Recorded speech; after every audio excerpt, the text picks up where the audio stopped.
ஒன்று இப்போ நான் வந்து 1 மந்த்தாக டியூஷனுக்கு போயிட்டுருக்கேன். அதுக்கப்புறம் வந்து ஃபோனிக்ஸும் நான் போயிட்டுருக்கேன். அதனால மார்க் நான் நிறையா ஸ்கோர் பண்ணியிருக்கேன். நிறையா ஃபுல் மார்க் எடுத்திருக்கேன். எல்லா இதுலேயும் ஃபெயிலே ஆகலை. பாஸ் ஆகிட்டேன். வந்து என்னை கவனிங்க. ஃபோனிக்ஸை பற்றி நான் சொல்ல போகிறேன். எல்லாரும் என்னை கவனிங்க. Okay. A says A. B says B. C says K. D says D. E says A. F says G says G. H says H. I says E. J says J.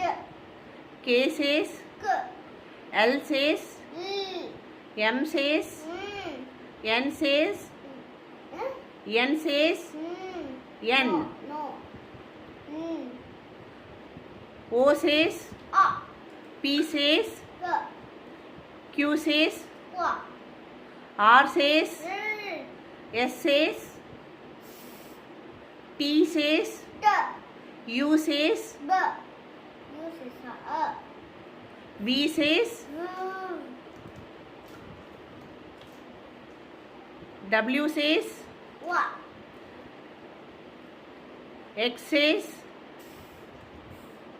Y says W. Z says. Thank you. Thank you, எல்லாருக்கும்